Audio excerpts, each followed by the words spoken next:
Okay, I think we'll make a start now. So good afternoon, everyone, and thank you so much for joining us today. So I'll just start by introducing myself. My name is Caroline, and I'm a Veterinary Investigation Officer.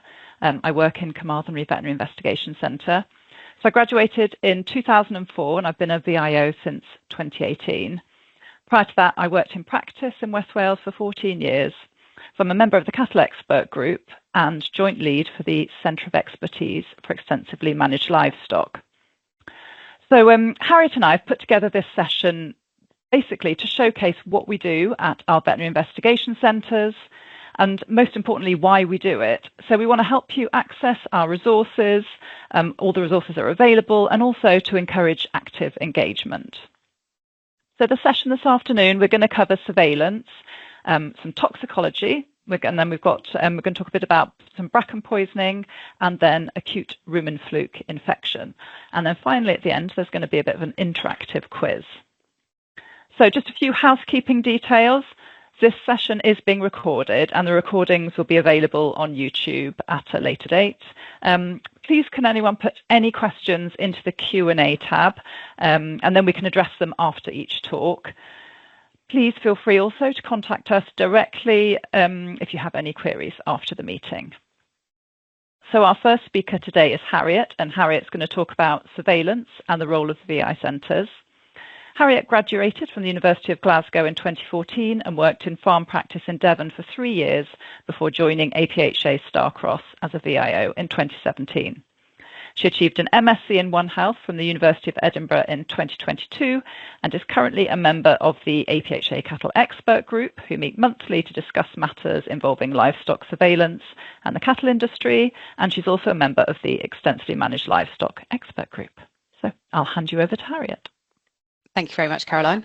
Perfect. Right, So today I'm going to talk about surveillance and an overview of what the veterinary investigation centres do.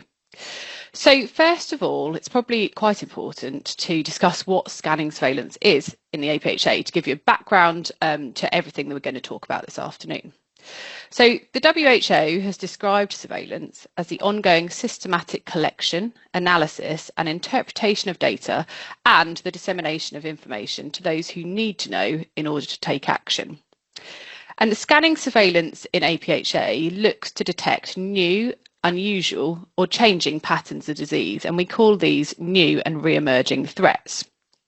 Now, why do we do this? Well, it's quite important to inform us of what's going on in the livestock industry, but also part of it is to gather evidence to prove freedom from diseases, to allow international trade, for example, to prove our freedom from Brucella abortus in cattle. And also we want to generate data on endemic diseases so we know what's happening and what threats might be posed to animal health and welfare in Great Britain. So when we talk about new and re-emerging threats, what are we looking for? Well, the big one is notifiable diseases because these affect trade, they affect public health, animal welfare, and also wider society. And these may be exotic diseases that are not currently seen in Great Britain. But we're also looking for changes and patterns in trends of endemic diseases. We're looking for diseases or infections in animals with a human health concern, for example, zoonoses or toxicities, and we work with some of the partner agencies, for example, UK Health Security Agency and Food Standards Agency very closely on this. We also look for new diseases or pathogens that are completely novel, but also new strains of infections already present in Great Britain. For example, the new variant of or newer variant of rabbit hemorrhagic disease virus. And finally, we look for new, rare or unusual resistance to veterinary medicines. Now, how do we do this? Well, a major part of scanning surveillance delivery in England and Wales is the provision of a non-statutory subsidised diagnostic post-mortem examination service, and this makes up the scanning surveillance network. So you can see on the map, this is delivered through a network of veterinary investigation centres and partner post-mortem providers throughout England and Wales. And in Scotland, our colleagues at SRUC carry out this surveillance for us. Now, vets might want to submit a post-mortem to us, for example, and so we will triage and risk assess these calls, and this allows us to select relevant cases for surveillance and also can help highlight potentially unusual disease incidents, for example, where there's really high morbidity or mortality, where there's been treatment failures, unusual presentations, for example. And these can then be raised with the Surveillance Intelligence Unit, which oversees all of our scanning surveillance. On the map, you can see that there are green areas around the veterinary investigation centres and blue areas around our partner providers. But where the farmer is located over an hour away from one of these, so the yellow areas, there's a free-to-farmer carcass collection service. So we'll pick up the carcass for free, which is really important to know about. And I can tell you about how to access this later. So here's a snapshot of what we get up to on a day-to-day basis. This is quite a busy day at APHA Thirsk, as you can see in the picture. And really what we do is we carry out post-mortem examinations to look as to why animals have died and to collect this surveillance data. We also deal with postal samples where you've taken the samples in practice and want to access our testing. But we also give out advice, and you don't have to send in a submission to access this or to raise an alert about potential new or re-emerging animal disease. We're always happy to have a chat to you over the phone. All carcass submissions are discussed with the private vet prior to submission. So you are our client, not the farmer, and that's generally because you can give us a really good clinical history and let us know whether, for example, notifiable disease can be ruled out. And you're also going to be the ones that ultimately use our reports to give out advice on a farm. And these post-mortem exams are carried out by APHA vets or vets, our partner providers, and the pricing is subsidised, so you're charged a flat fee depending on the age and the species of the animal, and then all diagnostic testing carried out subsequent to the post-mortem is included in this, so no extra charge to yourself. But how else can we help? Well, like I said, you don't have to send in submissions to access our help. Lots of the veterinary investigation centres have WhatsApp groups with their farm practices where, for example, you could post pictures of your own post-mortems or videos of animals presenting signs or parasitology that you've done in practice, for example, and ask for our advice. We're always happy to give it. We can also have a chat to you over the phone. So if you're in the middle of doing a post-mortem and you can't remember what sample to take or you don't know if something's significant, give us a ring. And often if you've done the post-mortem on farm, you can also still access this subsidised testing. So again, if you send us lots of different samples and lots of surveillance information, we can give you a subsidised testing price for that. If there's a suspect new or emerging disease issue, then sometimes we carry out farm visits in conjunction with yourself to investigate these further. And if you've reported suspect notifiable disease to our colleagues in field services, and this has subsequently been negated, for example, you might have suspected avian influenza and testings ruled that out, then we can often offer fully subsidised testing to get to the bottom of what the actual diagnosis is. So it's called differential diagnosis in negated report cases. And then finally, we can just offer general advice on disease investigations, zoonotic disease prevention, potential toxicology cases, the list goes on. We're always happy to have a chat over the phone. So what happens with the surveillance data that we gather? Well, at the end of each submission, whether that's a carcass or a postal submission, we assign a diagnostic code. So if we've made a diagnosis, then each diagnosis has its own code. And there is specific diagnostic criteria we need to fulfill to assign that code. And that ensures that our quality of diagnoses remains really high. So for example, code 502 is for cerebrocortical necrosis. That means that we have to have had histopathological evidence of this condition. So we might have made this diagnosis and we enter this code into a big database called the VIDA database, which has been running since 1975, which records not only diagnostic codes, but all of the information on presenting signs, animal ages, group sizes, everything that you include on the submission form. And it also includes where we don't make a diagnosis. So we assign a different code to those, but still put in all of that surveillance data. And this is really important because this data is compiled from APHA partner post-mortem providers and SIUC, and it's analysed to look for trends in diseases. So it might be endemic disease, but also it's really important where we're seeing lots of diagnoses not made, all with the same presenting signs, for example. This might be something emerging that requires further attention. And once it's entered into the database, this data is used for lots of different reasons. So some of it's internal, for example, to our policy advisors and for colleagues in DEFRA, but there are lots of external outputs for this data as well. So, for example, the vet record surveillance reports that we put out monthly, the surveillance focus articles that we put out on specific diseases, quarterly reports which we issue for all of the different species groups, including wildlife, and also these disease dashboards which are accessible publicly, so you can access these through the gov.uk website, and you can play around with the data yourselves by filtering over time or looking at different areas of the UK for certain diseases, and you can generate these really nice maps and graphs that can be useful if you're doing talks for farmers or for reports and things like that. So where can you find all this? Well, if you just search for apha.gov.uk, you should find our website. So you can find all of our surveillance reports, all of the contact details for your local veterinary investigation centre or partner provider, the test price lists and sample types, the submission forms that you need to submit samples to us, and also a postcode checker to check whether a farm in your area is eligible for free carcass collection. And then finally, we have a system called the Animal Disease Testing Service. So this is a fully online system that you can register for through that apha.gov.uk website. It means that you can skip having to fill in a paper submission form. It's all online. You can track your test progress and receive email notifications of the results immediately. And it's really handy because once you enter all of your details, it generates a free of charge postage label, so you don't even have to pay to send us the samples. So yeah, like I say, access through the apha.gov.uk website.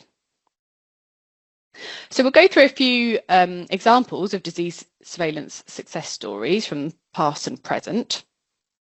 So the first one is facial paralysis affecting milk-fed calves.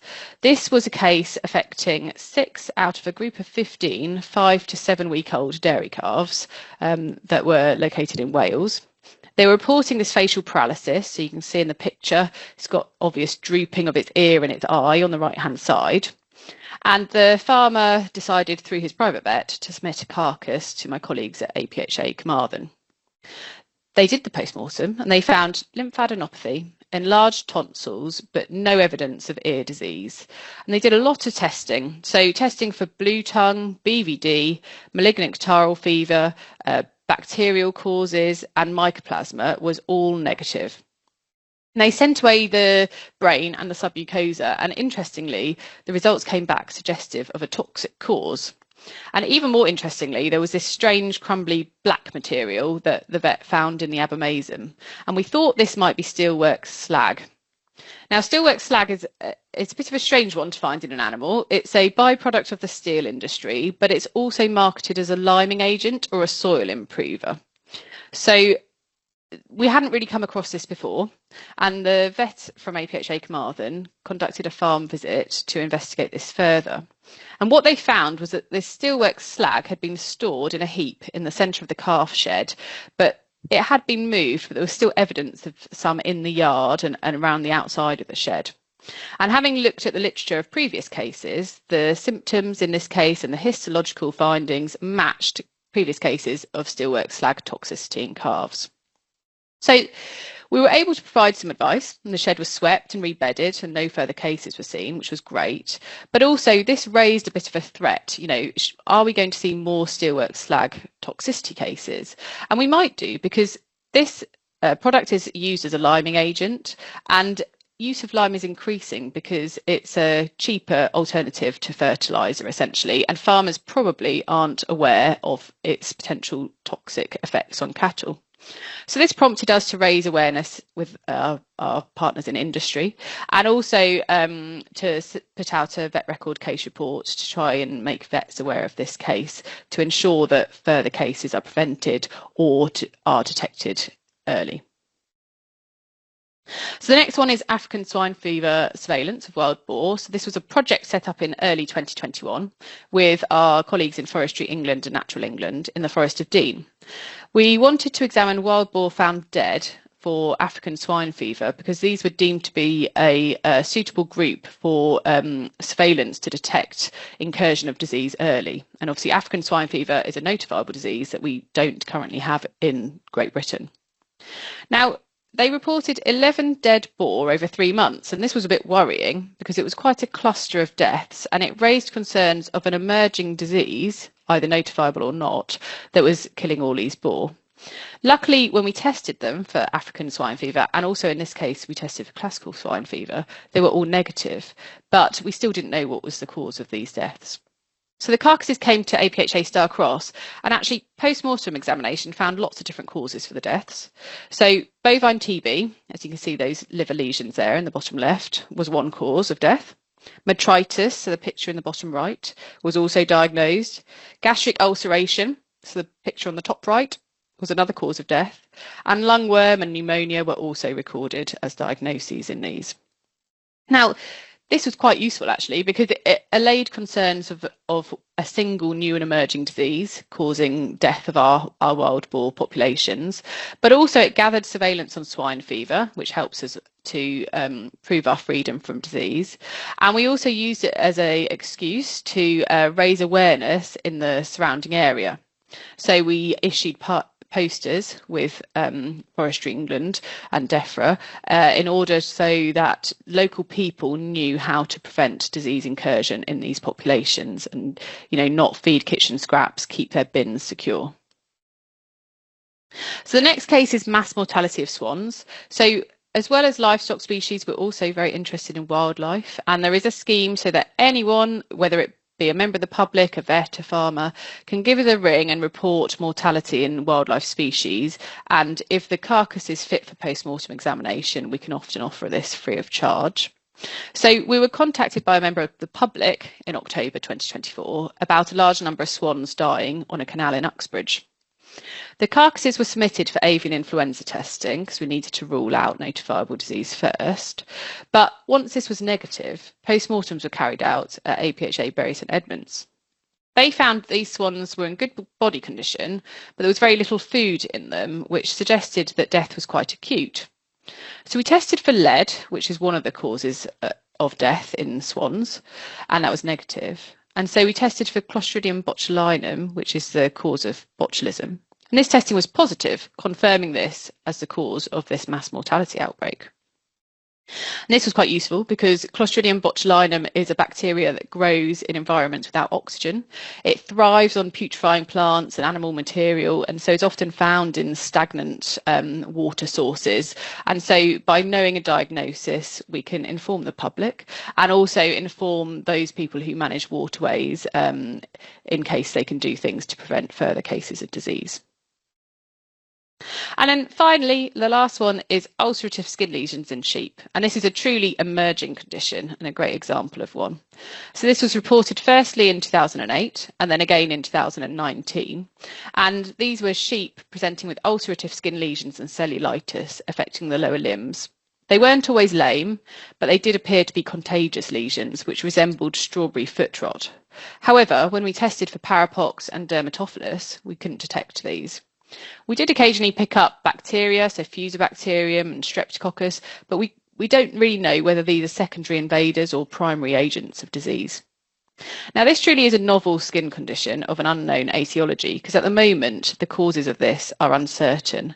But it's important to note that these animals aren't dying. So this is a condition that we know about because vets have given us a call and sent us pictures to ask our advice and to let us know about it. And so this is a great one for highlighting the importance of, you don't have to submit a PM, and we're always interested to hear about these things. So a huge thanks to lots of different people, because there is a lot of effort that makes up scanning surveillance in Great Britain. So the submitting vets and their clients for all of these cases, but also lots of colleagues in APHA and across the scanning surveillance network. And thank you for listening. And if you have any questions, I think Caroline will take those. Thanks. Thanks, Harriet. Yeah, that was a really, really comprehensive overview. So yeah, if anyone's got any questions, please put them in the Q&A. Nothing there yet, so you obviously covered it all. And like we said at the beginning, we're really happy for you to contact us outside of this meeting as well. So our second speaker is Alan Murphy. So Alan qualified from Glasgow University in 1990 and spent 16 years in livestock practice in northwest England. He was awarded his DBR during this time and joined what was then the VLA in 2006 as a veterinary investigation officer. He's since gained an MSc in applied toxicology from Surrey University and is now veterinary lead for toxicology and chemical feed and food safety. He's also involved in the non-statutory zoonosis programme and the provision of training to government veterinary surgeons. So Alan's talk is titled Not Everything is Infectious, Tales from a Veterinary Toxicologist. So if you're happy to share your screen, Alan. I'll have a go. Thanks, Caroline. Cool. Give that a minute. We're on a bit slower system up here, I'm afraid. Come on, warm up.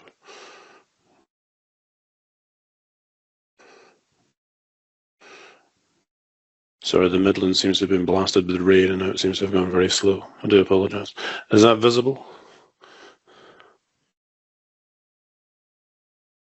Yes, that's perfect, Alan. Yeah, it is, yeah. So okay, presenting okay? Just single slide, yeah, perfect, all right. Yeah. Good afternoon, everyone. Now, Caroline has kindly introduced me as being someone who's obviously very old and has been around for a very long time. So therefore, to some extent, it's a bit of a case of seen it all and done it all. Within the remit of what I do, it's very much a case of I was a VIO for many years after coming out of practice for quite a number of years as well. But subsequent to that, it's always one of these things you want to do something slightly different. So I went down into the dark world of toxicology. Now, most of you have lived on CSI at some point and realised that you can do these tests within 10 minutes and all the tests come back as always positive. That's not really the case. So just to try and burst that bubble a little bit. But the premise of toxicology is that it's out there. And yes, it could be bacterial toxins, but invariably there's lots of other things out there as well that could be a potential issue. For the premise of a new graduate or anyone who's actually not even seen that many type of cases of mass mortalities, etc., and unusual presentations, it's really just to give you a little bit of a taste of some of the stuff that we see on a not infrequent basis. So I'm hoping that my slides will go forward, although I now seem to be having issues. Sorry, Caroline, do apologise. Is it doing anything? It's on the food toxicology slide. Right, so it is moving forward yeah. then. Okay, yeah. Right then, perfect.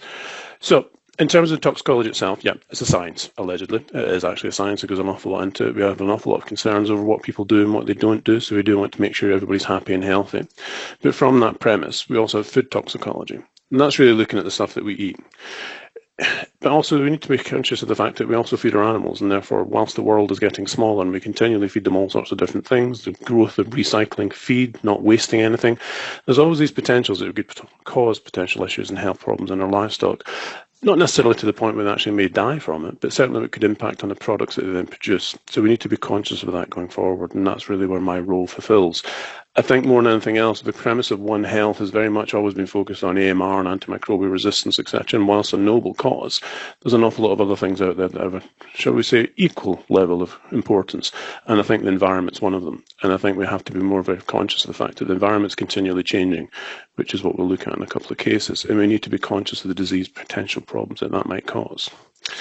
Now, the argument is, as far as I'm aware, oh, come on, Fling.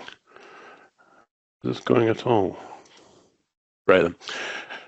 We all need to eat and drink. Now, the premise is we'll go for hopefully a healthy, sumptuous diet of lovely vegetables, etc., etc. You then put it into the hands of humans, and I'll focus on Scotland a little bit with deep fried pizza. At the end of the day, we do all sorts of different stuff. You eat these things in the provenance and hope that it's all been checked and healthy. Now, we've already mentioned Food Standards Agency, we've already mentioned UK HSA as well. So there's a lot of people out there looking after these things. And don't forget, we have sweet tooth people as well in terms of the joys of a deep fried Mars bar. We have do unusual things to our feed, and that's our own choice. But we need to remember that sometimes we give it to our animals as well. Now, the person at the top left-hand side is basically a bull who got down to about 300 kilos before someone thought, is it not Yonis? Is it not fluke? No, it's probably something to the fact that there's no food around and he's been eating plastic. So that massive plastic there actually accumulates to 50 kilos. So there are challenges out there. The Dyson is a Holstein or a Jersey, they'll hoover up everything. And you look to see these old issues that, traumatic reticulitis, that's an old disease. We used to see that with car tyres. We see it with everything. Cattle have a tremendous ability to find all sorts as and when it suits. Then you get the joy of the little person that managed to find a Happy Meal balloon choked on it. So they have, shall we say, an inherent propensity to find problems. And that's our role, to have a look and see what goes on. That's the feed side. The water side is even more challenging at times. We assume that the water we give them is lovely, healthy, potable. You could possibly drink it yourself. And whilst you maybe don't want to sort of clear off the spit from a bovine before you have a drink, it's not been unheard of to farmers to have a bit of a dip in the old sort of concrete pool outside on a hot summer's day, because it's quite pleasant. But we face challenges in our day-to-day water supply. Rivers are drying up. We have blue-green algae. And we'll quite often assume that a water supply is robust and adequate enough for cattle or sheep or whatever livestock out there to drink. We have to be cautious that actually there's problems there, and they may well actually cause impacts and actual health issues. So my day-to-day is to actually look at toxins and what potential issues we might have. And when you look at toxins, I have to say there's an awful lot of them. They're ubiquitous. We have plants, and I'm not going to even mention acorns, because if you've been under a rock for the past 5 months, you will not have heard about the acorn in the last year. Everyone else has. So acorn toxicity is well recognised. But you've got everything else in there as well. Ragwort, hemlock. Anna's going to cover bracken a little bit. But then you've got to consider the fact that, yes, we're in a drought, but we also get flooding. The perverse irony that we either go from feast or famine in terms of water supplies. But what does that water bring with it? Yes, we've highlighted bacteria. You could also have potential for other things like clostridial disease outbreaks. But you've also got potential for metal mines. Arsenic mines being flooded and bringing stuff up onto the soil and then lying on it. All these things are potential issues. So it's something that we have to keep an eye on, and it's something certainly from the private vet sector people need to be conscious of, i.e. not everything's infectious. Don't panic. At the end of the day, whilst you do have to have a degree of risk assessment, that's really what we boil it work down to on a day-to-day basis. It's hazard awareness, in this case concrete. We would then not offer you to jump from a height off a small BMX bike and assume you're not going to eventually impact that hazard. But we do need people to be conscious of the hazard. It will vary, it will alter quite a bit in terms of its risk. Therefore, being aware of the hazard is fundamental, but the risk analysis is the next step. And risk communication is relevant as well. Harriet's already mentioned the fact that we release things into the vet record, we release EDAS material, we release alerts. We try and make sure people are up to speed as best we can. But that's a two-way street. We have to make sure people are chatting to us as well, type thing, from that perspective. There are certain groups that we're very concerned about in terms of the potential for impact on human health straight away. Obviously, milking dairy animals, that milk may even be getting consumed at farm level. But in conjunction with that, you've seen other issues in terms of other things such as commercial egg production. It might be a 50,000 layer unit, but it might also just be a sort of 10 chicken unit that's actually just using their eggs for home consumption. All of a sudden, that changes your dynamic in terms of the risk. Meat animals close to slaughter, more than one farm affected, because that starts to raise other concerns. Is it actually maybe something specific to that farm, or is there something going on a bigger scale in terms of maybe a feed supply, maybe something else going on in terms of medicines as well? No one's out of the loop in terms of concerns and focus from our perspective. Farm gate sales, obviously, those are quite often products that are branded, so you're dealing with a niche market. Therefore, you do want to make sure that that subset of the population are not in any increased risk of being potential problems in terms of disease. And then obviously media and press interest. We know that the world is driven by social media nowadays, but we need to be aware that we are ahead of this from our perspective. And certainly we will see sometimes quite a lot of pushback on some of the stuff that we give out in terms of advice, which is scientifically proven and common sense, but that doesn't always mean it's going to be embraced by humans, as we know. So we do want to make sure we're ahead of some of the situations that we get involved in, just so we can actually give salient advice and people are prepared for whatever might need to be done. So we mentioned fluids, we mentioned drink intakes and all the rest of it. Again, this has been a dry year. Now, dry years do come and go, but at the end of the day, climate change is a fact of life. Irrespective of what your policies are, I don't think any one of us can deny it. Global warming has probably moved away in terms of the terminology. We just want to look at climate change, the situations where we're dealing with substantive changes to the day-to-day weather that we see, the impacts that it has in terms of how we go about our daily lives, but also how our livestock and our cultural business are managed. It's very difficult to try and keep a tab on what's going to happen next week, let alone tomorrow, when it comes to trying to say, well, I'm going to spread slurry, I'm going to cut grass. All these things have always been challenges for the world of farming. But the slight loss, shall we say, of defined seasons and that more of a blend effect makes it even more challenging. But in conjunction with that, that environmental change to our livestock is quite critical in terms of the challenges and the stresses that it puts them under. Not only do we worry about have they got enough water, but have they got enough grass growing? Have they actually got impacts on their health from that? All these things, as I say, One Health, it's all interlinked. So let's look at the water potentials that you might get. So, okay, we've got a shortage of water. So what do? Oh, we put bowsers out. We put things out into the grass. Actually, this is all quite happy and healthy. Please note the spare tyre isn't included, but that doesn't really matter from this perspective. It's more the fact that you've got a water system delivery to cattle, in this case. Sheep, etc., are perfectly viable for these as well, as are pigs and everything else. But then you think, oh, I've got an IBC out there. And you should start to ask, what was in that beforehand? How thoroughly was it washed? How clean is it? How tidy is it? These are all things we sometimes forget, that what's got water in it, it's healthy now, isn't it? No, not really, because you could have just made what's known as a solution of chemical elements. It's actually going to be of detriment to something. And that's what happened in this case. We had a large dairy herd, turned out to grass, everybody quite happy. They'd been in the field for a couple of days, mowed the grass down a little bit, but it wasn't a major issue. Water supply was quite low in the storage towers, big unit, lots of pipes going everywhere to the sort of whole acreage system, so they knew exactly what was going where. So they contacted a local contractor. Said, can you come in and boost us some water into the tanks, because they're getting a bit low and it's really hot. We don't want the cows. You know how much a cow needs to drink after milking, so we want to make sure they're okay. So they went out after 6 o'clock, go and check on the cows, lock up the gates. There's a large number of them lying around, bloating, staggering, showing quite considerable respiratory distress. Farmer started getting, first principles, let's decompress them. So we started running around with kitchen knives trying to decompress cows. That didn't make a lot of difference. Cows were still then dying at that point. Vet was called. He faced the same problems. Highly challenging, because at the end of the day, you're dealing with mass mortality and a mass outbreak of something. And you're thinking, it's 9 o'clock at night now, what the hell am I meant to do with it? You still had sun for about another hour, but that didn't really make it any easier from that perspective. So you're then faced with, well, what could it be? What's it not going to be? What am I going to do? What's the issue? And it's a case of having that moment to just think, that little bit of clarity. It was obvious when you actually started to think about it. Well, it's the water. 2 key points were that. Is one, it was only the cows that had gone out first after milking that seemed to be going down rapidly, because they were the ones that got the first access to the water. And all of a sudden, there's a dry cow found in the buildings down as well. Well, she'd got nothing to do with grazing, so they knew it was the water at that point. The efforts to try and resolve this situation didn't really work. So the next day, when they came to it, they'd realised that, well, we're looking at water, it's a solution. Well, what's actually going into that water? The words fertiliser come immediately to mind. And in this case, you're looking at ammonia.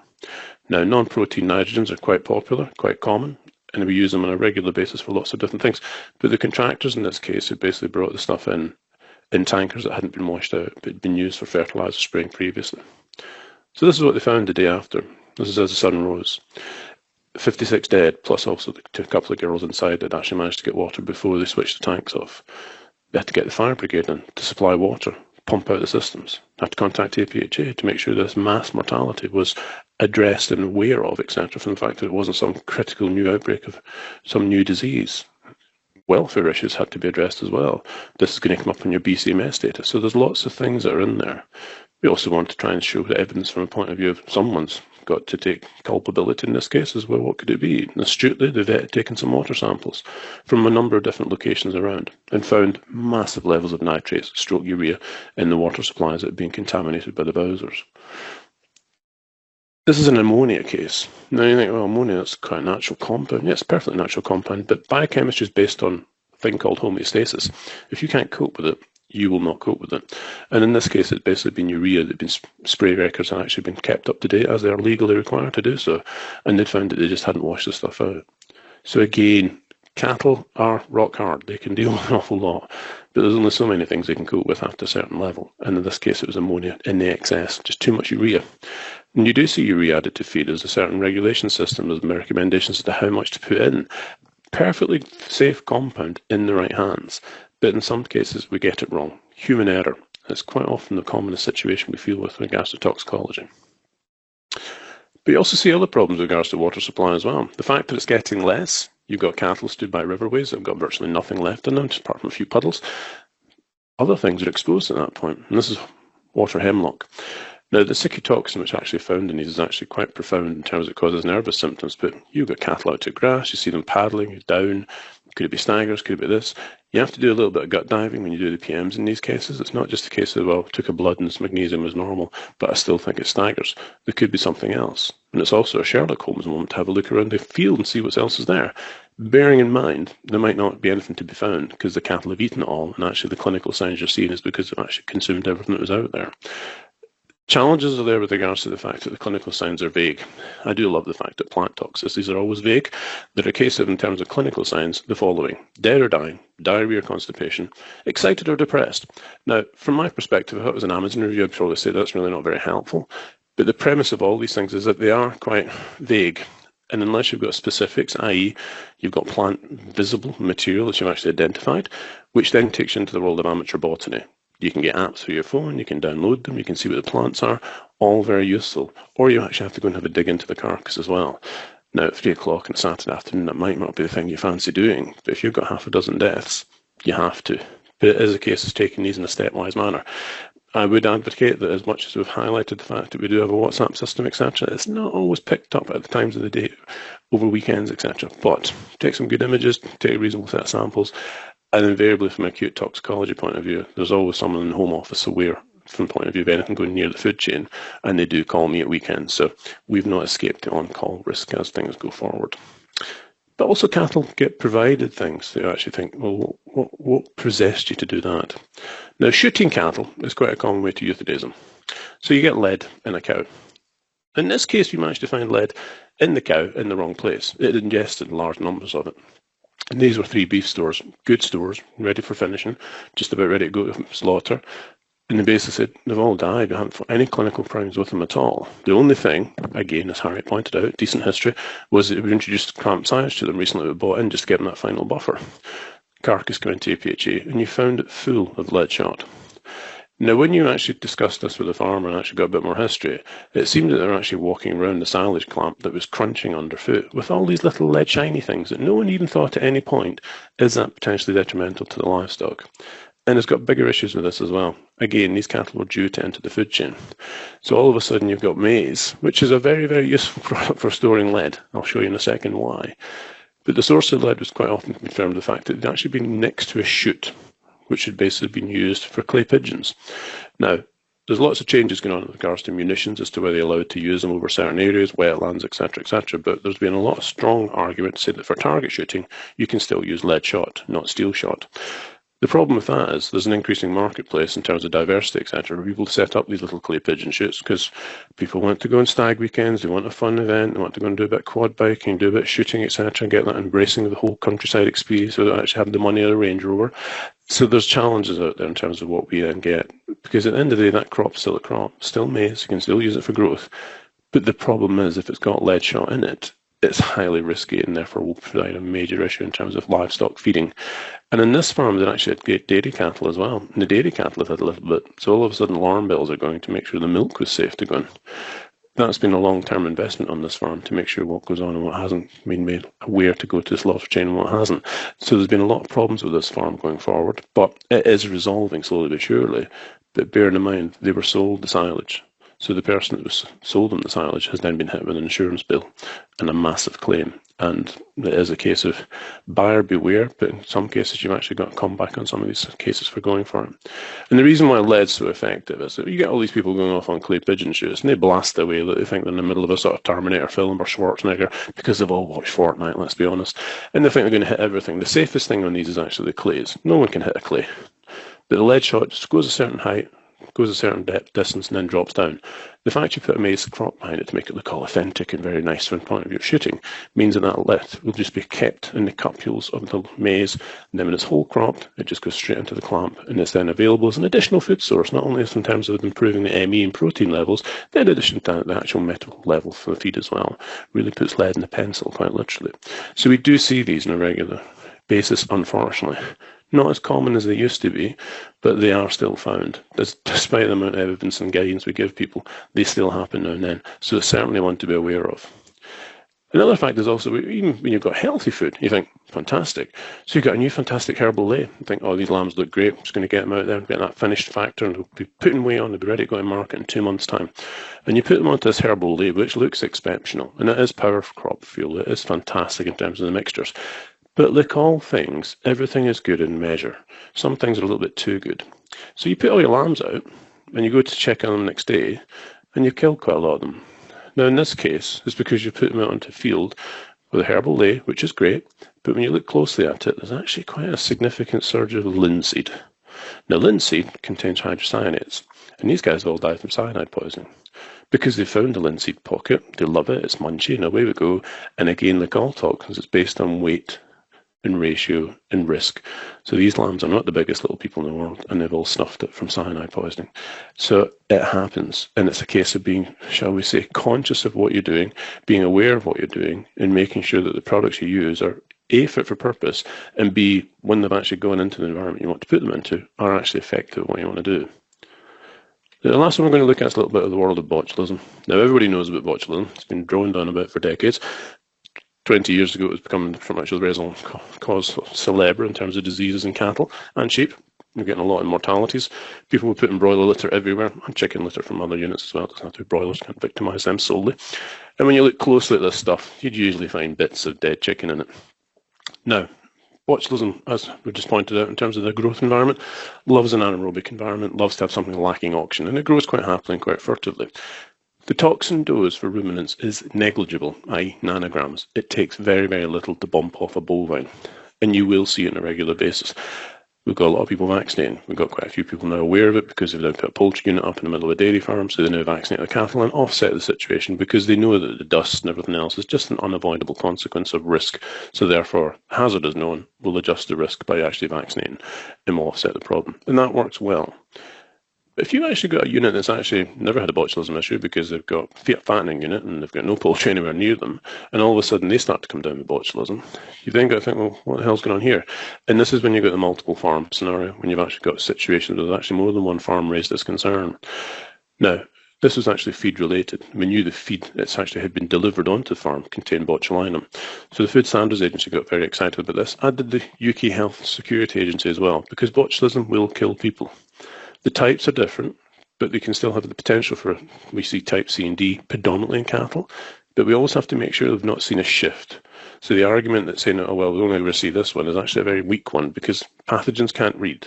They don't have any dictate to say, well, you must do this and you must do that. They will want their 5 minutes of glory. They evolve. That's what genetics is all about. So they want to try and do something different. So we needed to make sure in this case that actually this wasn't a potential issue with regards to the human food chain, which we did, and everybody was happy. Unfortunately, it was just a cattle thing. But in terms of cattle, it was over 850 dead or euthanized just due to the catastrophic losses. Now, the companies involved in producing the feed initially have actually taken up, shall we say, the baton for insurance and everything else. So there will be payout in these situations, but that takes a long, protracted time. But it's a major problem in terms of this because these deaths are actually quite a significant impact to the client. And the one unit that I visited, we provided the feed on the 27th of August. Sorry, on the 24th of August. On the 27th, the feed company phoned them to say, we have a bit of an issue with this feed, maybe just withdraw it. On that day, coincidentally, he lost 3 cattle. Over the impending 2 weeks, the numbers jumped from 3 one day to 61 the next, then 78 and 62 and 22. So approximately 92% of the deaths were in the first week. But they have a long tail because the botulinum toxin has to be activated in the gut. So it can actually sit in the rumen quite happily for quite a long time period, usually up to sort of 14, 18 days before it can be activated. So you've got a long period of time once you've actually removed the actual hazard to actually be sure you're not going to get a problem. So botulinum is one of the ones that's actually coming back up to the fore because we're feeding more stuff that's been recycled, more vegetables, more waste material. So as we pointed out beforehand, we want to be aware of what diseases are out there. We want to be conscious to what actual changes we're seeing in dynamics. If you're not using vaccines, if you use vaccines, great. But if you're not using vaccines, if you see a flaccid paralysis, and not all these cattle presented with flaccid paralysis, we need to be conscious and aware of these things. So pick up the phone at the very least just to make us have a chat. We're all in this job to make sure the stock keeps happy. And whilst people do have their own aspects of this is my practice area, etc., I get that. But the livestock should be underpinning what we do. And more importantly, the industry as a whole, i.e. UK level, not being protectionist, just the fact that we work in the island, needs to be looked at from the point of view of making sure we're aware. So in conclusion, just to say that not all issues are infectious. I know we've mentioned botulinum, but it's actually the toxin that's actually infection. Botulinum is ubiquitous in terms of the actual bacteria itself. There's a lot of hazards out there. Plants are one of them, but again, they're probably going to increase a little bit.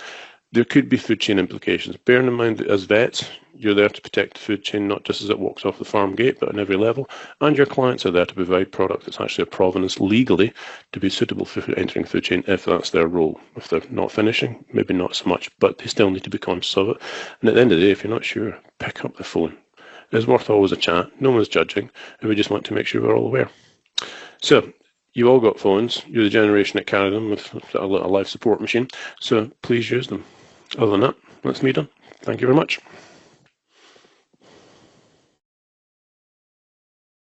Thank you very much, Alan. That was informative and entertaining, as always. Has anyone got any questions for Alan?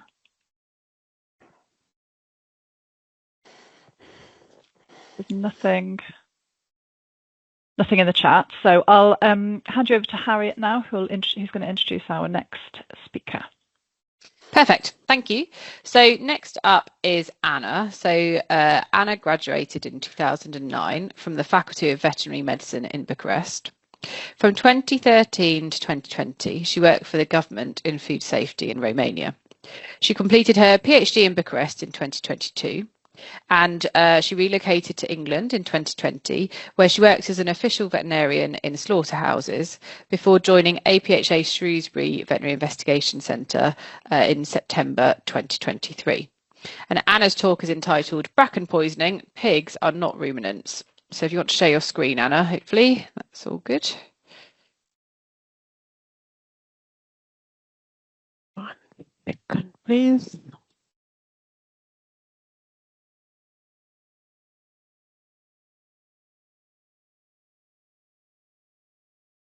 Can you see my screen? I can. Yeah, it's not on presenter mode yet. So if you pop it on presenter mode. This is what I'm trying. Come on. Yeah. It should come as a presenting mode now. Perfect. Yeah, that's great, Anna. Thank you. Yeah. 1 second. Sorry, I forgot to do something because I don't want to have any problems with the internet and I want all of you to hear me properly.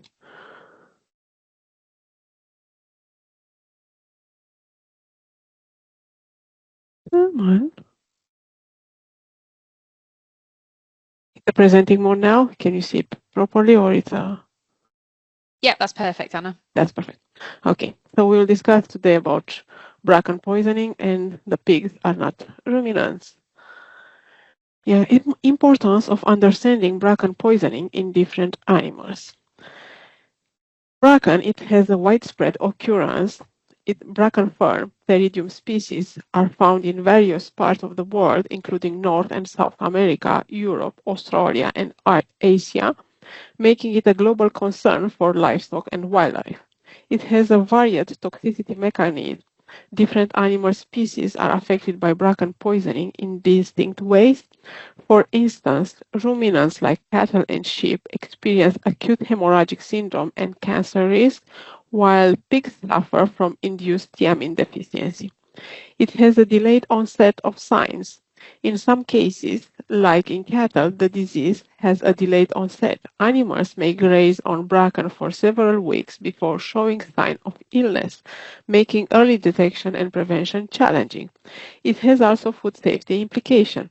Toxins from bracken can be excreted in milk and may leave residues in meat and offal derived from animals that have consumed the plant, posing potential risk to human consumers. Bracken toxicity in ruminants versus pigs. Understanding why digestive system difference matter. Pigs cannot efficiently digest fibrous plant matter due to the lack of a complex bacterial fermentation system in their stomach. This means their diet must consist primarily of easily digestible grains and other nutrients-dense food.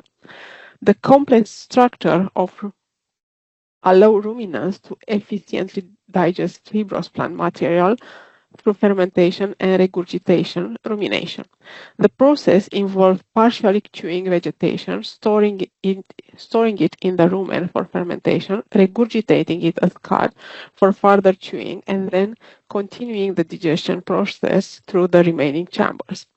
Different digestive systems, that means different toxic mechanisms. For pigs that are non-ruminants, thiaminase, vitamin B1, thiaminase, the toxin that is in bracken, conduces to vitamin B1 deficiency, and in this way it's appearing the heart failure. For ruminants, Pachylozidae, it's actioning on it's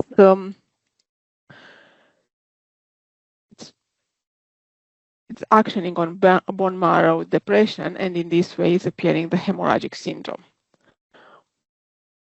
The Prakan toxicity in ruminants versus pigs. The difference in toxicity mechanisms between ruminants and pigs.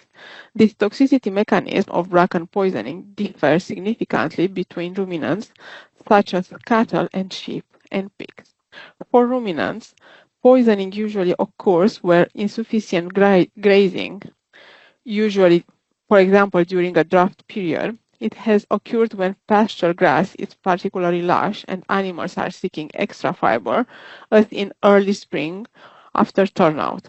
It's also described in cattle housed with dried bracken used as bedding. The, the signs that appear is acute hemorrhagic syndrome. Bracken causes severe pan-myeloid depression of bone marrow activity in cattle, leading to widespread hemorrhage and death.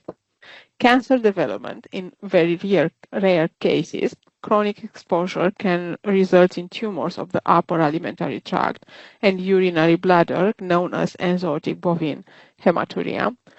Retinal neuropathy, very rare in sheep. Long-term bracken ingestion can cause permanent blindness due to damage to the retina. The acute hemorrhagic syndrome in cattle due to bracken poisoning is a result of severe bone marrow depression, leading to a critical depletion of all blood cell types and increased vascular fragility. This combination results in a catastrophic failure of the blood clotting mechanism and the animal's immune defenses, ultimately causing widespread hemorrhages and often death. In the initial phase, the white blood cells count drops, leaving the animal vulnerable to infection. The critical phase, as platelet numbers decrease, the critical levels, spontaneous hemorrhages begin to occur. In the terminal phase, severe anemia develops due to blood loss and impaired red blood cells production, often leading to death. The difference. In pigs, the induced thiamine deficiency, the primary toxicity mechanism in pigs is avitaminosis B1 thiamine deficiency caused by the thiaminase enzyme in bracken. In pigs, we can see also cardiomyopathy. This thiamine deficiency leads to heart failure, resulting in pulmonary edema and pleural effusion, and also neurological effects. The thiamine deficiency can also cause nervous system disorder, though these are less commonly reported in pigs compared to other species. The key difference lies in the primary toxic component affecting each species. While ruminants are more susceptible to tachylosidae and other compounds causing bone marrow suppression and cancer, pigs are primarily affected by the thiaminase enzyme, leading to thiamine deficiency and its associated complication. For diagnostic, we need to recognize the sign of bleeding disorder anywhere, particularly gastrointestinal, hematology, thrombocytopenia, and usually neutropenia, prognostic indicator. Evidence of exposure to bracken can occur several weeks earlier. The toxic mechanism, main toxic component is thiaminase enzyme in bracken fur.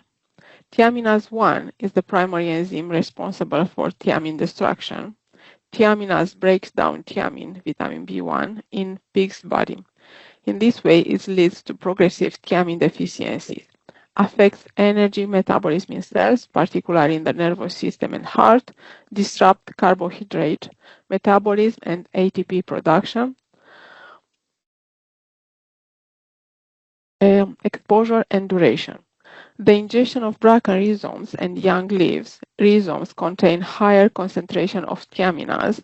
Young leaves are more palatable and also contain significant amount. The natural rooting behavior is increasing the risk. Pigs may unearth and consume bracken rhizomes while foraging, more likely in outdoor or free-range systems. Typically requires about 6 weeks of constant exposure for clinical signs to develop gradual depletion of body's thiamine reserves. Individual variation in susceptibility and consumption rates may affect the onset. Pathology and diagnostic. The susceptibility. Pigs generally more resistant compared to other species. They have higher tolerance to thiamine compared to ruminants. Different digestive physiology may contribute to resistance.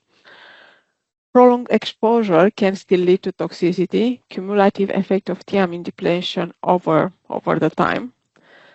Sows may be affected after long-term exposures. Chronic consumption can lead to reproductive issues, may affect the milk production and the piglet health. The clinical signs that appear are sudden death, often the primary observation due to acute heart failure, may occur without prior visible symptoms, respiratory distress due to pulmonary edema, laborious breathing, coughing, and increased respiratory rate, may progress rapidly to severe dyspnea, acute heart failure, weakness, lethargy, and collapse, possible cyanosis of extremities.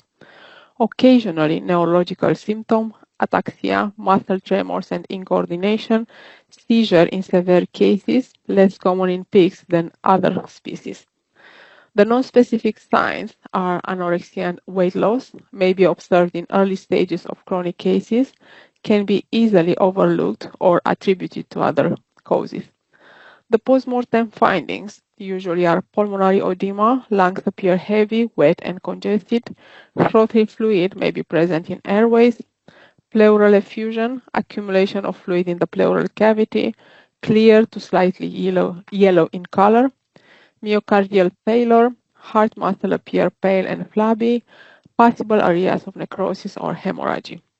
Additional findings may include congestion of liver and kidneys, possible gastric ulceration, brain edema in some cases. The prevention and management. We can prevent these cases by limiting access to bracken-infested areas through fencing or regular pasture management to control bracken spread.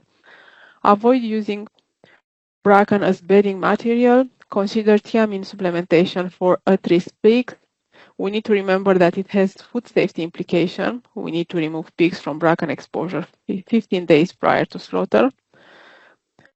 We need to allow for clearance of any residual toxins and ensure food safety for human consumption.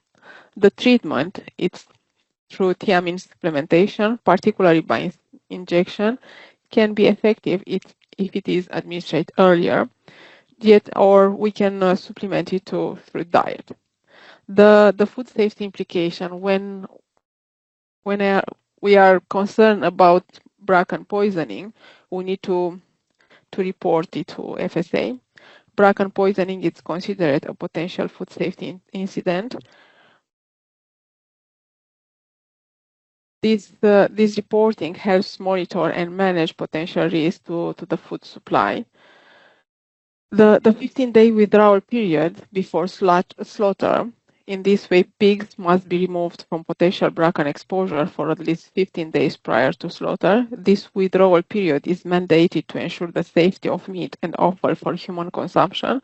It allows time for potential toxin to be cleared from the animal system. Potential residues in animal products, tachyloside and other potential genotoxic substances may leave residual in animal-derived foods. Particular concern for milk from dairy animals exposed to bracken. We have limited information available on residues level in meat and offal, so it's better to have a precautionary approach. The level of human exposure to bracken-derived substances should be kept as low as reasonable. Withdrawal period, as I said previously, is a precautionary measure due to the limited data on toxin clearance rate. Here in this slide, we have some data and how the poisoning diagnostic occur over the 10-year period between 2013 and 2022, and plants were the most common causes of poisoning. The bracken in particular is predominating and is followed up by coal tar, Simonanthus praecox, plant pyrrolizide, kerosene, and vitamin D. The clinical signs generally are non-specific. There was found dead, malaise, wasting, respiratory, recumbent, nervous sign, eye disease. And like a conclusion, we need to know the sign, recognizing respiratory distress and other symptoms of bracken poisoning in pigs early save lives. We need to remember the difference. Pigs suffer from thiamine deficiency while ruminants face hemorrhagic syndrome, different animals, different treatment. Prevent before treating. Manage pasture carefully and keep pigs away from bracken, especially in fringe range system. Thank you all for listening. And if you have any question, I'm happy to take them. Thanks, Anna. That was great. Thank you. There's nothing in the chat at the moment, so I'll leave it for a few seconds to see if anyone wants to ask any questions. I have a question actually. If I was a vet in practice doing a post-mortem on farm, can you advise on where might be good samples to take for histology to investigate bracken toxicity in ruminants and pigs? The heart is the best piece of tissue to be taken. Yeah. Perfect. Thank you. I think in ruminants as well, sometimes the something like the sternum is quite useful, isn't it, to look for bone marrow. But heart in pigs, that's a good one. Perfect. Thank you. You're welcome. Has anyone else got any questions? No, if that's the case, then you can always put them in the Q&A and we'll pick them up afterwards because I think Anna's hoping to stick around. But we'll move on to Lucy next. So Lucy studied at the Royal Veterinary College and graduated in 2020.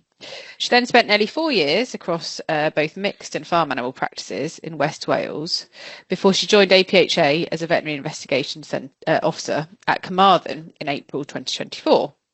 Prior to this, she studied zoology at the University of Leicester, and she was one of the mammal keepers at Jersey Zoo, predominantly looking after the Andean bears. And Lucy's going to talk today about acute fluke, so pathology of acute rumen fluke. Thanks, Lucy. Great. Thank you very much, Harriet. Hopefully you can see my screen there. That's all working order. Yeah, perfect. Yeah. Lovely. Great. Well, yeah, spoiler alert. So today I'm going to be talking about acute rumen fluke then. So we'll kick off with the clinical history. So last year, it was last September, I got a call from one of our vets saying that both the vet and the farmer thought there was an outbreak of deaths due to a toxin ingestion. And unfortunately, since July through into early September, then they had lost 27 out of 48 animals. And that was a mixture of ewes and lambs that had died. And basically, a toxic substance was definitely involved and it was causing renal failure. And we'd like you to do histopathology of the kidneys to prove it.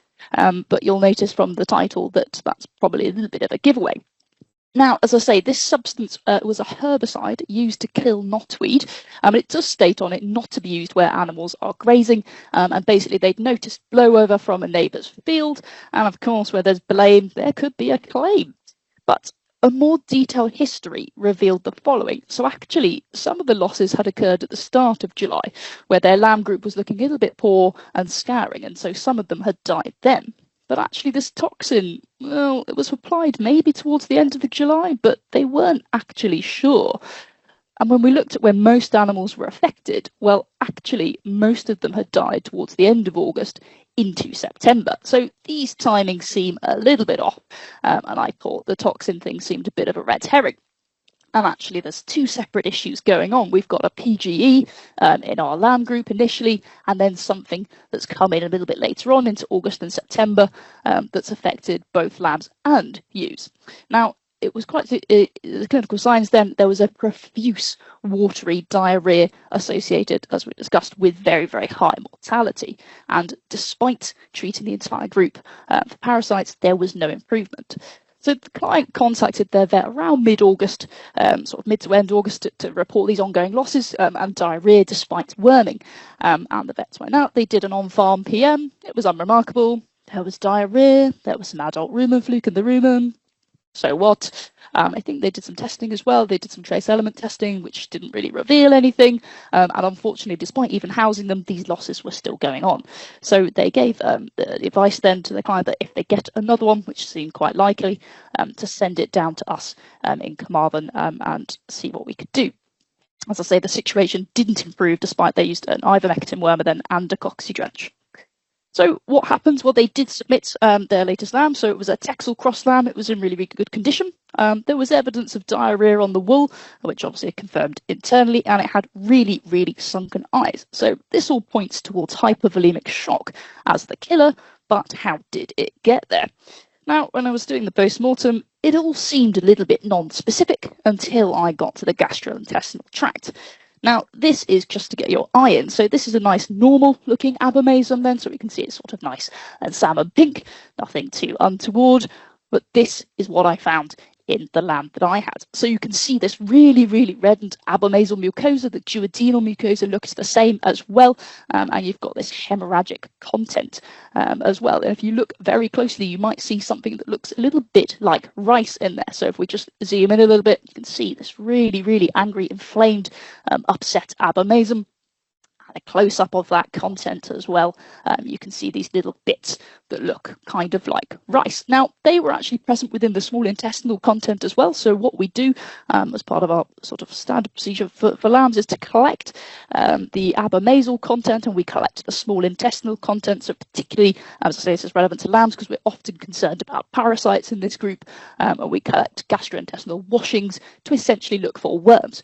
But in this case, we could look and see what was going on with these guys as well. So each of the VI centres then kind of has a specialism, and here in Carmarthen we've got all basically we do all of the parasitology testing for the APHA VIC. So very, very convenient for me. I could wander down the corridor with this sample, smile very sweetly to our parasitologist and say, could you have a look at this for me whilst I finish up the PM and see what's in here? And the comment came back, please tell us you don't want us to count those things, but I will spare you the profanities. Now, it went down on the report as far too many to attempt to count. So if we have a little bit of a closer look at those, this is literally just from a couple of mils of that intestinal content. So again, you can see in all the squares there, those little bits that look like rice. And under the microscope, this is what we saw. So these are immature rumen fluke, and you can see there's vast numbers of them there of varying sizes. Now, our parasitology testing as well didn't identify any other significant parasites, so there wasn't any gastrointestinal worms there. I think there was 100 Trichostrongylus worms, and no trich eggs were detected on the worm egg count. So essentially, just an immature rumen fluke population here. Now, this is the likely species. There are a few species of them. Unfortunately, despite the zoology degree, my Latin remains horribilis, so you can read that one. But this is the only species then that's been identified in cattle and sheep within the UK literature, but there are a few others out there. Now, we did see some adult rumen fluke as well. They were very small, so you can see those little, they kind of look like pomegranate seeds within the ruminal mucosa there. And the adults, they do tend to be slightly smaller in sheep than in cattle, and they actually produce slightly fewer eggs, perhaps indicating a bit of a host preference, but massive question mark over that. Nobody's proved that. We didn't find any eggs coming from this sample then, so possibly that these adults weren't quite mature enough yet to be producing eggs, or we could have simply missed the eggs because the sample was incredibly dilute. But either way, the infection is overwhelmingly immature. Now, I just want to draw your attention as well to the liver. It's the only other organ that kind of had some pathology.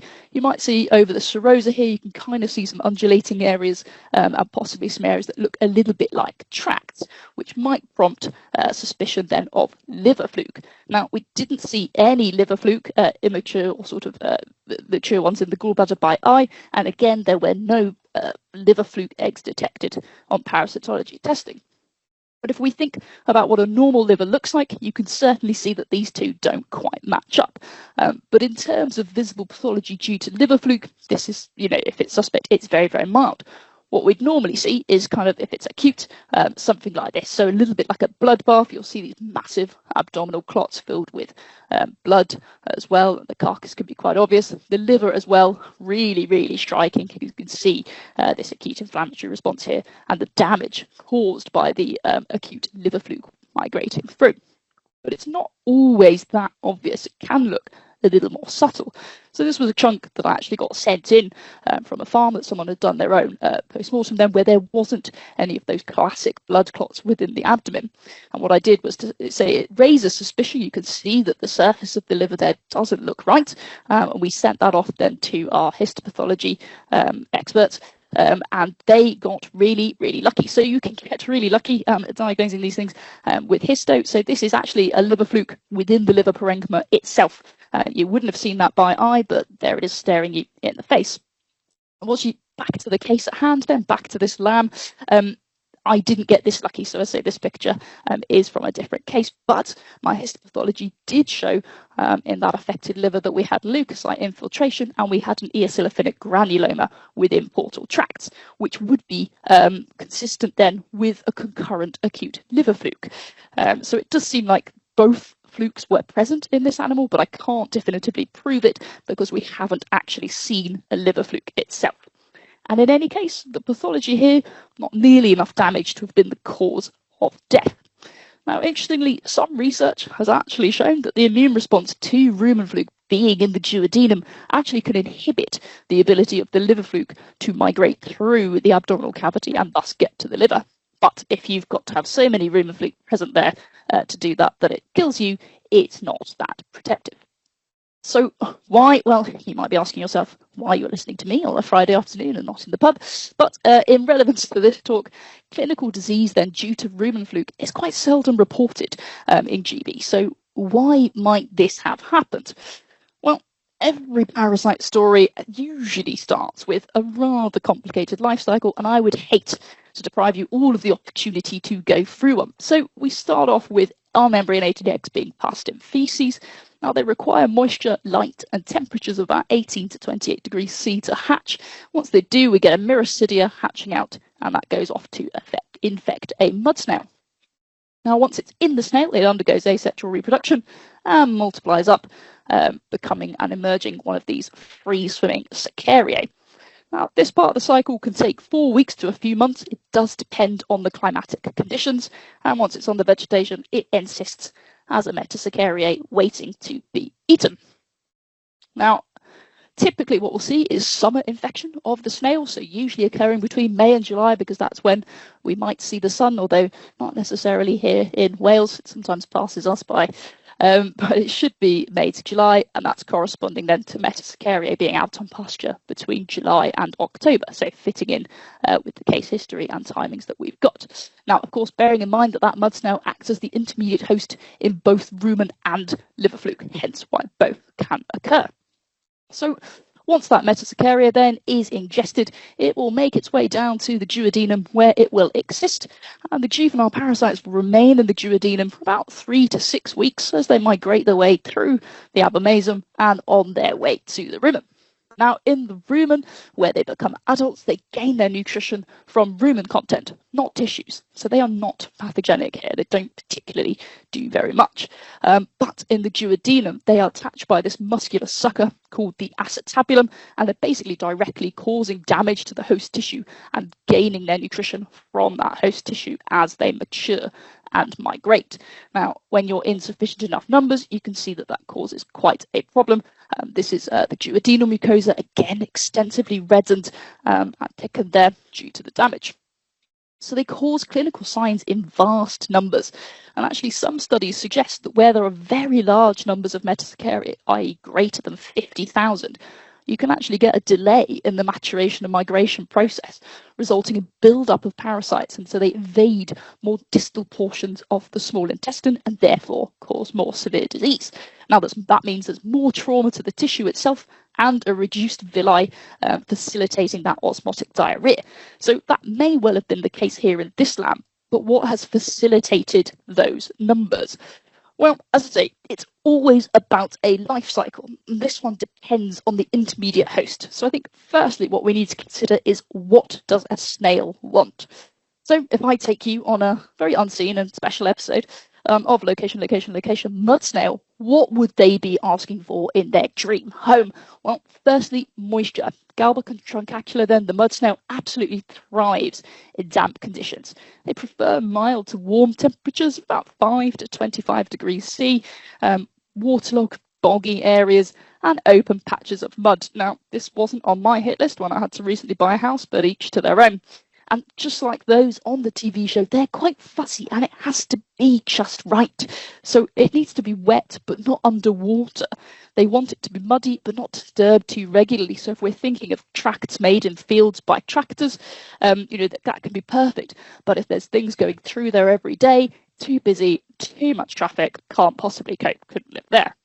Again, not too shady and in true Goldilocks fashion, not too hot and not too cold. So where might we find something like that? What would it look like?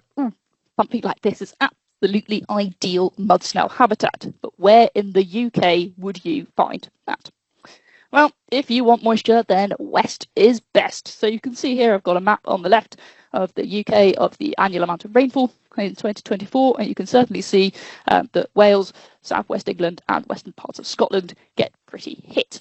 Now that ties in rather nicely, so this is a map on the right then produced by our Videcoding of where we have diagnosed rumour fluke across the UK.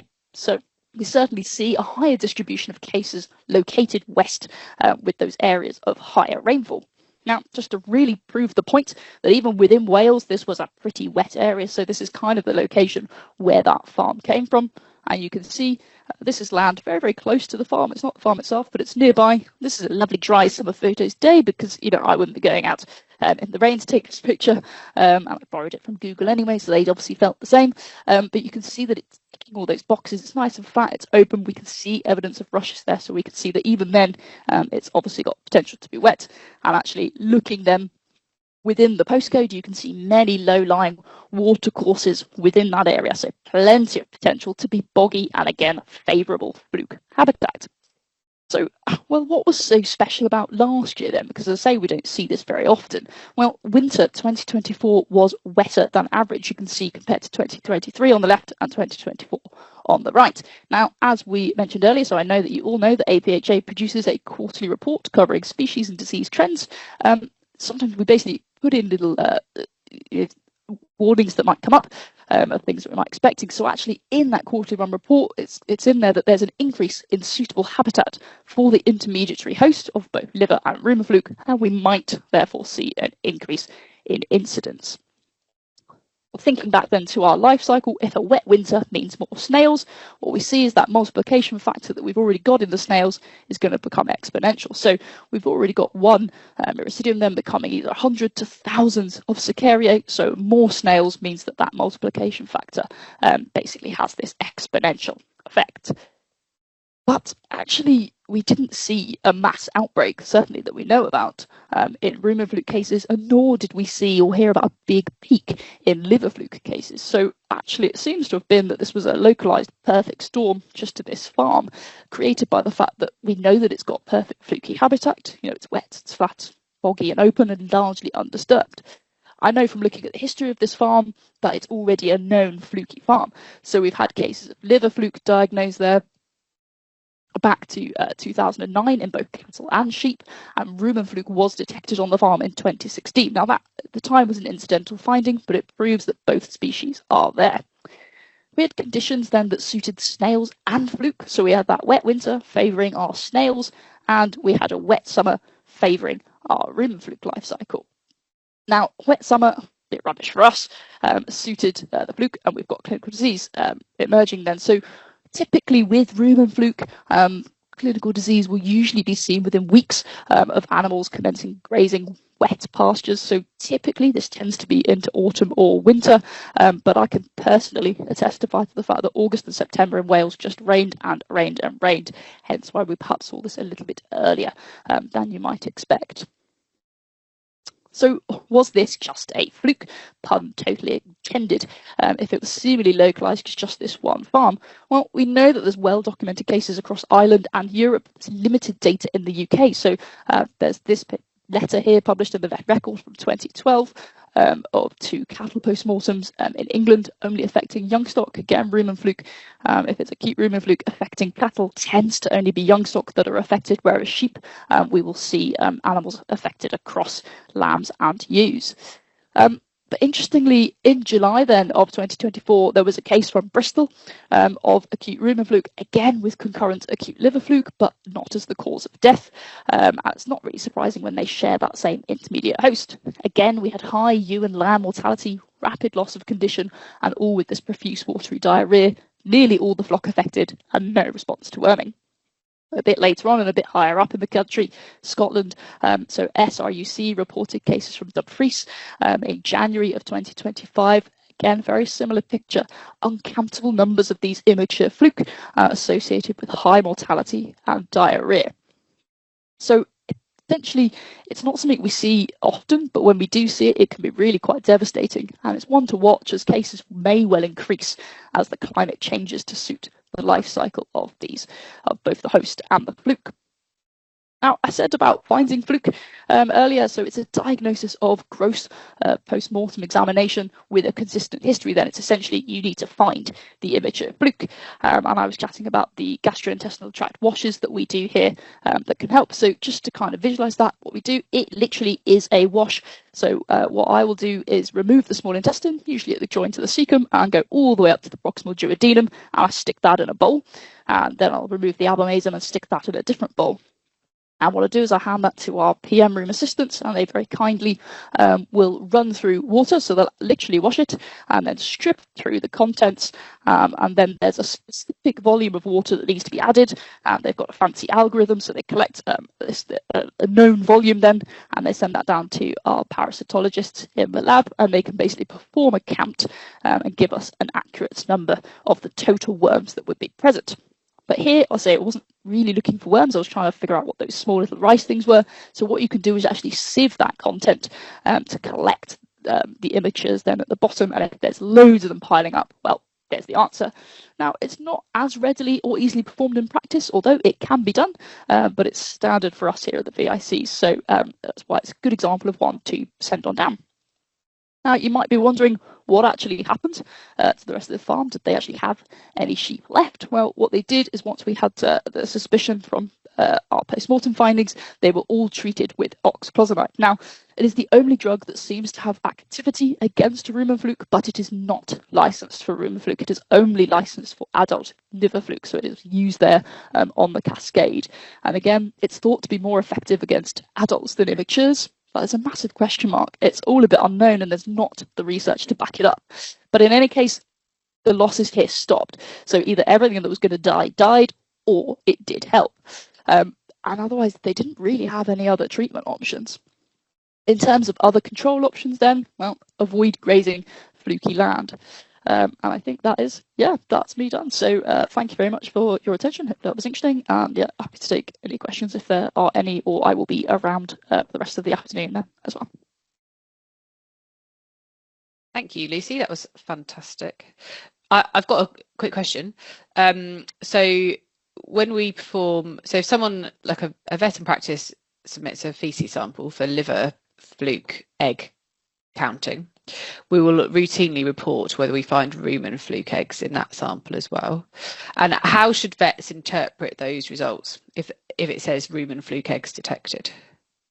Yeah, that's a great question. So essentially what that will tell you is that there are adult rumen fluke present, because if you've got eggs, you must have an adult. It's, as I was saying, those adults feed on ruminal content. They are not particularly pathogenic there. So it's not something that I would advise people to kind of rush in and kind of be like, oh, there's rumen fluke, we need to do something about it. Well, as I say, most often with adults, they're just kind of there as an incidental finding. It's only when we get these overwhelming populations, of mass immatures that it's kind of an issue. So it's not, I wouldn't say ignore it, but I think fit it into the history of what you're seeing and in the context then of the presenting clinical signs as well. Perfect, thank you. I think that kind of hopefully answered Hannah's question in the chat as well about if we're finding rumen fluke on fecal egg counts, what sort of levels would you consider pathogenic? So I think that's probably answered that one, hopefully at the same time. And then there's another question about if you were a vet in practice and you were doing a farm post-mortem, is there a good way practically to do a flush on the farm, or is it better to remove the whole of the gastrointestinal tract and take it back to the practice, do you think? Yeah, that is a good question. What I potentially would do would be to contact the local VIC at that point. So give them a call and kind of say, oh, I'm thinking of doing this, and actually ask their preference. It might be based on kind of the time of day that it is, and also your proximity then to that VIC. So it might be if you're just down the road, it might be just as easy to, as I say, separate the two off and bring them down, and they can do the washes in the VIC. If not, if it's not appropriate, they should be able to share the protocol with you then as a standard operating protocol. Say, I don't know it to the letter or to the T, but then they should be able to share that so that you can kind of get the right volume of water then to do it. There are a couple of articles in the literature as well that do discuss it wider, but that's probably what I would do. Hopefully that answers that. I mean, tell me if it doesn't, I'll try again. Perfect, thank you. And then the last one is, do you know about potential resistance to rumen fluke? Because if, for example, a farmer was to say that they had been wormed at appropriate times, or perhaps had used like oxyclotinide, would you still have it on your differentials list and be investigating it as one of your differentials on the post-mortem exam? Yeah, definitely. I think because these products don't have any persistence, so the day that they've given it is the day it works. And it's not going to be sort of doing anything beyond that, to my knowledge then. So if they've gone out onto pasture then that's really, really contaminated, as I say, it's these immatures to the problem when they're existing in the duodenum.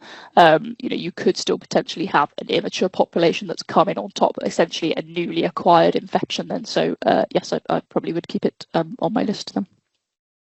Fantastic. Thanks, Lucy. I think that's it for a minute in the chat. So if anyone else has any questions, then please put them in there for any of the speakers, and we'll try and get them answered at the end. If no one else has anything else, I'll share a screen that has some useful contacts on for a minute, and then we'll move on to Caroline, who's going to finish off the session with a interactive quiz, hopefully, that we can work through. Thanks, Harriet. Yes, I'm hoping technology is going to be on our side today. This quiz is completely anonymous, so please don't worry about any incorrect answers. It's purely just a bit of fun. There's some really good, useful post-mortem images included in it, and I certainly wouldn't expect everyone to know all the answers, but hopefully it'll just give you a bit of an insight into the sort of things that we see in the VI centres. So once I've launched it, I'll read each question. We can sort of do them as we go along. You'll have to click the next arrow to get onto the next question. And for the photos, if you want to enlarge the image, just click on the image and then it will open it in your internet browser. And then you can click back onto Teams to get back into the quiz. So I'll just try and launch it now. So it's in two parts, okay? So we'll do the first one now. Just thinking about it. Oh, right. Can everyone see? Can you see that okay on your screens? Yeah, perfect. Thank you, Caroline. Brilliant. Okay, so the first 3 questions are just on our the sort of things that you can look up on our disease dashboards that Harriet talked about at the beginning. So the first one is, what was the most commonly diagnosed cause of abortion in sheep in 2025? Was it enzootic abortion, toxoplasma, Campylobacter, or Salmonella? Question number 2, what was the top VIDA diagnosis in neonatal piglets in 2024? And I have to admit I had to look this one up. Was it erysipelas, hypogammaglobulinemia, rotavirus, or anemia? Question 3, what was the most common cause of pneumonia in beef cattle in 2024? Was it husk, Mycoplasma bovis, Mannheimia hemolytica, Pasteurella multocida, IBR, or RSV?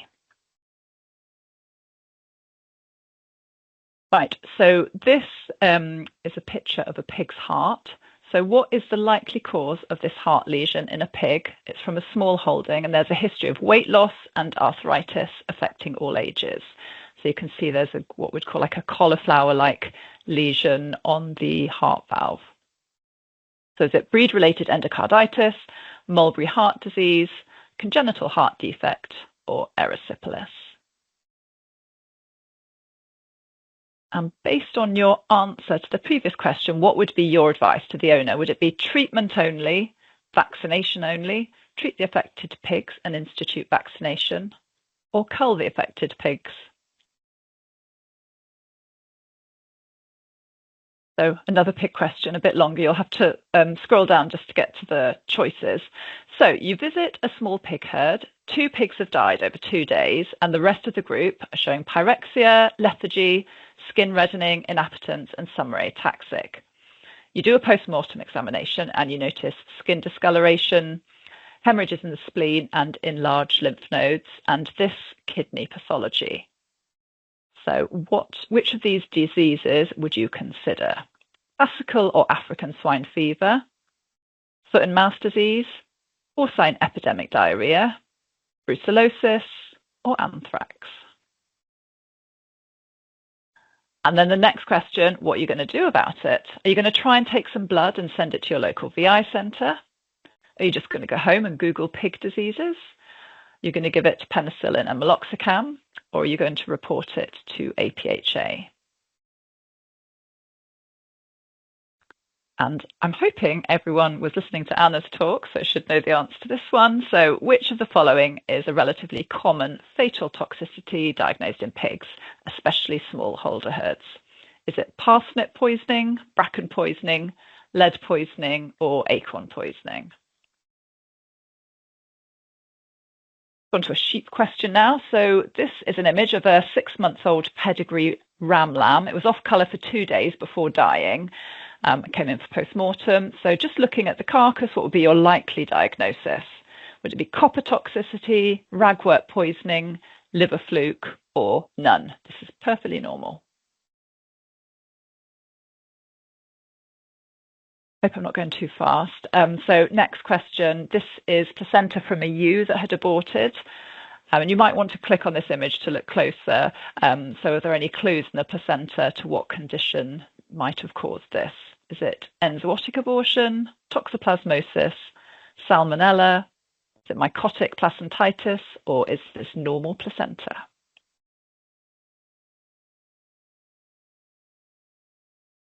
So this is liver from an adult ewe. What are the lesions in this liver? Is this a normal liver? Is this black disease, liver fluke, or Pasteurella septicemia? This picture here shows enlarged mesenteric lymph nodes in a lamb with coccidiosis. So what I want to know is, what age are lambs usually affected with cocci? Is it less than 1 week, less than 4 weeks, 4 to 8 weeks, or over 3 months?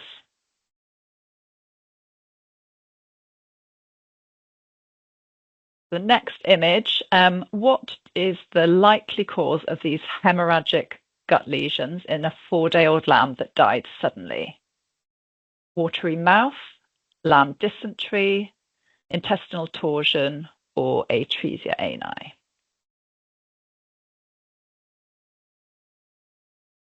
So based on your answer from that, what causes this condition? Is it E. coli, enterotoxemia due to Clostridium perfringens type B?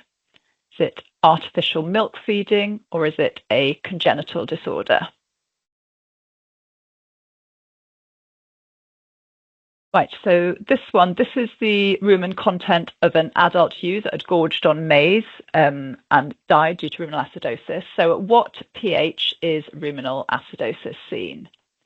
Is it pH 6.5, pH 6, pH 5.5, or less than pH 5?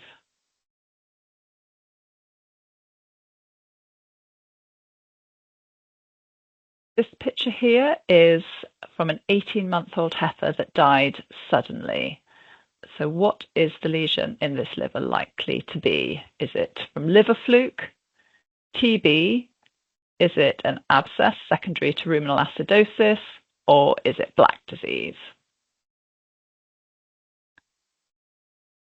And what is the causative organism? Is it Clostridium shoveii, Fasciola hepatica, Clostridium novyi, Mycobacterium bovis, or Truparella pyogenes.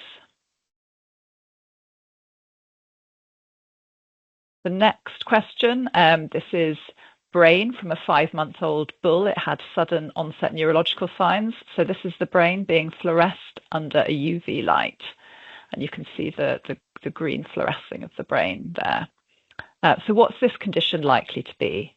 Is it lead poisoning, meningitis, Schmallenberg virus, CCN, or listeriosis? And then the last question of this section, what causes this condition? Is it from licking old paint, navel ill, midge bites, vitamin D1 deficiency, or eating soil contaminated forage? So once you've answered your questions, if you click on submit, and then it will let us look at the answers, and then we can just go through some of the answers. Enzootic was the top cause of abortion, and it is most years, not every year, but most years it's our top diagnosed cause of abortion in sheep. Question 2, rotavirus, well done. So question 3 is actually Mycoplasma bovis, but this is often found with other pathogens as well, so it's often not just the sole pathogen. But this sort of cauliflower-like heart valve lesion is typical of erysipelas. So you also get other signs like an immune-mediated arthritis as well. And there is a vaccine. I think it's quite cheap and readily available, so that's what would be advised. And animals can respond well to treatment unless they're chronically infected. This question, a good 93% of you, African or classical swine fever. So the history in itself would probably ring alarm bells. So if you suspect it, then you need to report it to APHA Field Services. And if you're concerned and you do a post-mortem and you're not sure, then just phone your local VI centre and they'd be more than happy to talk you through potential diagnoses and what to do. And yeah, the common fatal toxicity in pigs is bracken poisoning. So the answer to this one is copper toxicity. So we tend to see severely jaundiced animals with copper toxicity. Other things we might find is very black kidneys and a very orange liver. This placenta is quite typical of toxoplasmosis. So you can see that there's white spots on the cotyledons, and these are often likened to frosted strawberries. And this is a severely affected liver with liver fluke. You can see the fluke sort of spilling out onto the table. The coccidiosis in lambs, yeah, typically seen 4 to 8 weeks old. It rarely affects lambs after 3 months of age. I think it probably gets overdiagnosed a little bit sometimes. And this picture is fairly typical of lamb dysentery. So lamb dysentery, it tends to be seen in lambs sort of 1 to 4 days old, but as the disease progresses, it might affect slightly older lambs. And vaccination is preventative. And this is caused by Clostridium perfringens type B. So ruminal acidosis. So basically a normal rumen pH is between 5.5 and 7.5, and acute clinical acidosis is seen if it falls below 5. So this is a liver, this is black disease. So you get this sort of necrotic focus surrounded by a reddened area, and black disease is caused by Clostridium novyi. And this brain is, not always, but sometimes CCN will fluoresce under UV light. So we do have cases that don't fluoresce, but it is suggestive then of CCN. And I know that it's been covered a bit in earlier talks. So CCN is caused by a vitamin B1 deficiency. So I'll just close this quiz. There's a few more questions and photos now on another one.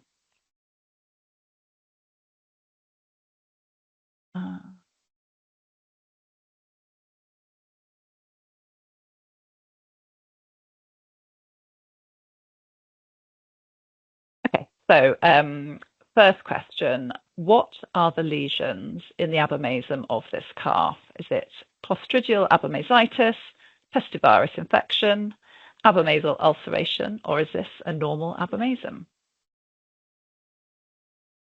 And what causes this? Is it stress, non-steroidal anti-inflammatories, mechanical abrasions, bacterial infections, trace element deficiencies, or all of the above?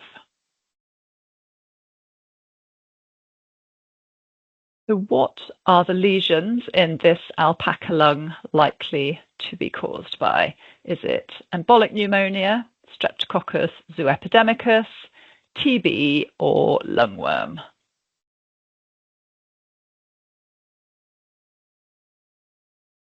There's more than one answer to this question. So which of these avian diseases are notifiable? Marek's disease, Newcastle disease, Mycoplasma gallisepticum, avian influenza, infectious coryza, or TB?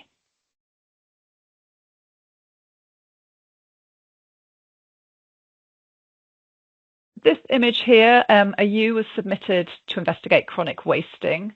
So what is the pigmentation and thickening of the distal small intestine in this ewe likely to be due to? Is it Johne's disease, parasitic gastroenteritis, systemic pasteurellosis, salmonellosis, or is it Clostridial enterotoxemia?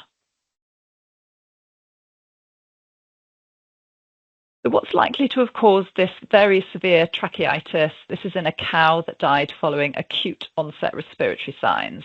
Is it pasteurellosis, IBR, RSV, PI3, or fog fever?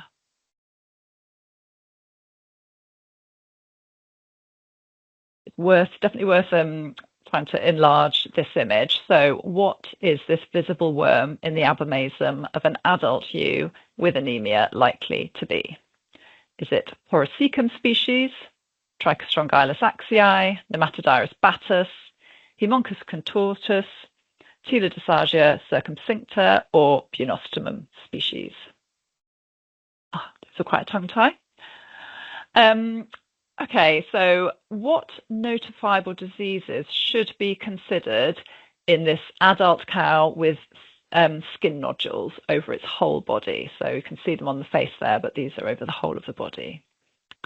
Lumpy skin disease, TB, blue tongue, epizootic hemorrhagic disease, enzootic bovine leukosis, rinderpest, or warble fly. There's more than one answer in this question. Okay, so next picture. What disease might this gelatinous pericardial clot indicate in a lamb that died suddenly? So you can see the white bit is the pericardium, and then you can see the that sort of clot being pulled out of the pericardial space. So is it Clostridium perfringens type D, so pulpy kidney disease, tick-borne fever, endocarditis, or salmonellosis? The next picture, what is this lung lesion in an adult ewe with chronic weight loss likely to be due to? TB, chronic pasteurellosis, lungworm, Mycoplasma pneumoniae, or ovine pulmonary adenomatosis, OPA. Next question, what is the most common cause of joint ill in lambs? Streptococcus dysgalactiae, Staphylococcus aureus, True paella pyogenes, erysipelas, E. coli or Mannheimia hemolytica. And then the last question, what poisoning most commonly seen in cattle and sheep in the autumn leads to renal failure? Is it Pieris poisoning, yew, ragwort, bog asphodel, hemlock water dropwort, or acorn poisoning? If everyone submits their answers. So this picture is abomasal ulceration. So you can see these small black spots. Abomasal ulcers tend to be an incidental finding, so we see them quite a lot in calves at post-mortem, and the causes are not fully understood. So any of the above can cause abomasal ulceration. So this is a TB lesion in an alpaca. So alpacas are very susceptible to TB infection, and they can get these sort of cavitated lung lesions. And we'd recommend that you don't do post-mortems in practice on alpacas because of the very high risk of TB. So which of these avian diseases are notifiable? So there's two. It's Newcastle disease and avian influenza. This picture is, so this is Johne's disease. So lesions aren't always pigmented, and we rarely see the pigmented ones in Carmarthen, but I thought it was quite a nice image to put on there. But you get this thickening of the distal small intestine. So this is fairly typical IBR lesion on the trachea of this cow.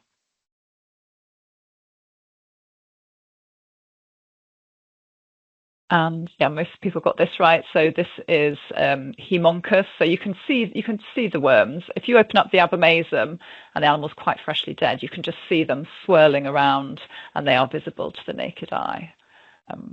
So often you'll get anemia and weakness and bottle jaw in animals affected. And just to remember that they don't acquire immunity, so it's seen in all ages of sheep.